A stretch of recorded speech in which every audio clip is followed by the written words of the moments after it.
कुएं का जल नीचे से बढ़ता है ऊपर की ओर, तो वो खारा नहीं होता, वो मीठा होता।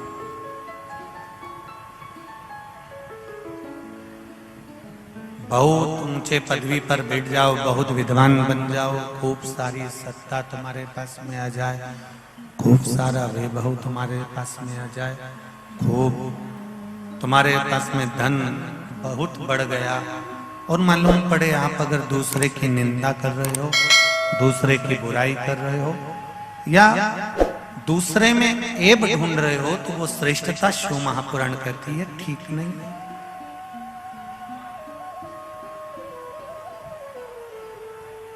ब्रह्मा जी के मन में विश्वास जागृत नहीं।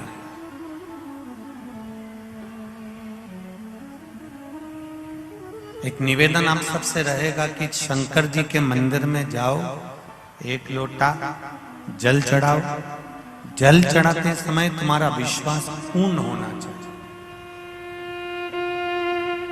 एकदम दृढ़ विश्वास कि मैंने भगवान देवाधिदेव महादेव को एक लोटा जल चढ़ाया है, तो ये मेरा विश्वास करता है, ये मेरा भरोसा करता है, ये मेरा विश्वास करता है कि मेरा यह कार्य सफल होगा। निश्चित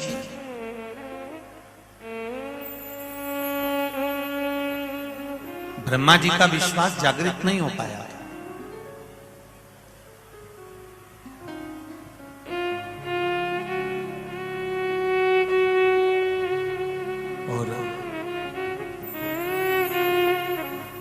ब्रह्मदेव ने भगवान विष्णु से कहा था कि मेरे पिता आप हो, मुझे आपके पिता का दर्शन करना है।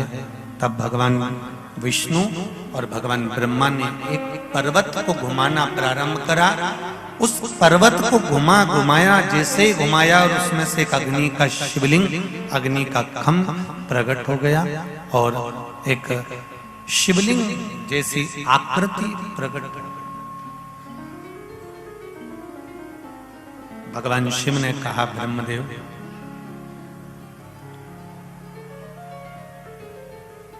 ये ब्रह्मा, आप पूछ रहे थे कि भगवान विष्णु के पिता कौन है?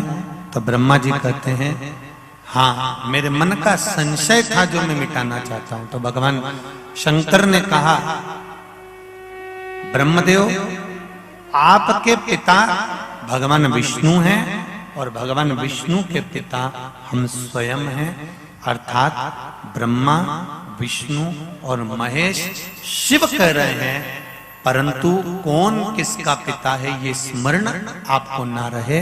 आप केवल इतना स्मरण रखें कि कोई छोटा नहीं है, तीनों देव सभी बड़े हैं। ये शंकर ब्रह्मा जी से कह रहे हैं, शिव यहाँ कोई छोटा नहीं है, यहाँ सब बड़े।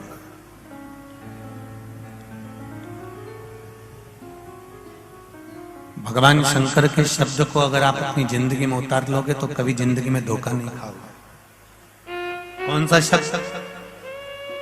शिवजी ने ब्रह्मा जी से कहा कि ना तो कोई बड़ा है ना कोई छोटा है, सब बराबर।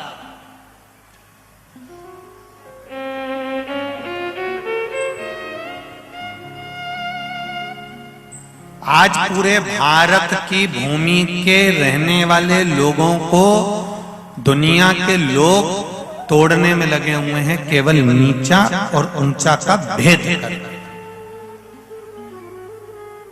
ये ब्राह्मण है, ये क्षत्रिय है, ये वैश्य है, ये शूद्र है। आज संपूर्ण दुनिया के लोग आज ब्राह्मण, क्षत्रिय, वैश्य और शूद्र को तोड़ने में लगे हुए हैं।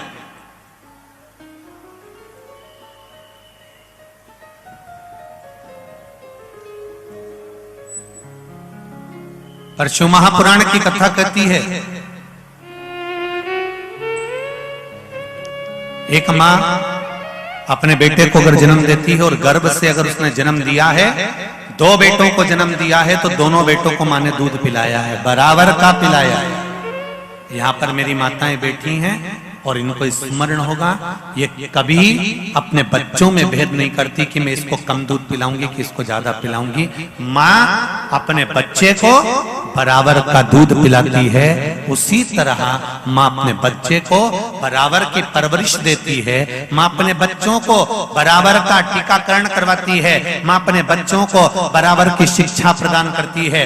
बस बच्चे के ऊपर है कि वो कितनी शिक्षा ले रहा है, कितनी विद्वत्ता धारण कर रहा है, ये बच्चे के ऊपर है। माँ स्कूल भेज सकती है, माँ तैयार कर उसको स्कूल भेज रही है, माँ उसको पढ़ा रही है, माँ उसको लिखा रही है, माँ उसको समय दे रही है, पर बच्चे के ऊपर है कि वो कितना धारण कर रहा है। जैसे एक माँ की दृष्टि में बच्चों के प्रति भेद नहीं होता, उसी तरह परमात्मा ने, ब्रह्मा जी ने अपनी जंघा से मनु और शत्रुपा को प्रकट करा था, प्रथम पुरुष प्रथम स्त्री को प्रकट करा था, पर ब्रह्मा जी ने यह नहीं कहा था कि ये ऊंचा होगा कि ये नीचा होगा। ब्रह्मा जी ने कहा था मेरी जंघा से प्रकटे हैं तो सब बराबर होंगे, कोई भेद नहीं किसी से, कोई भेद।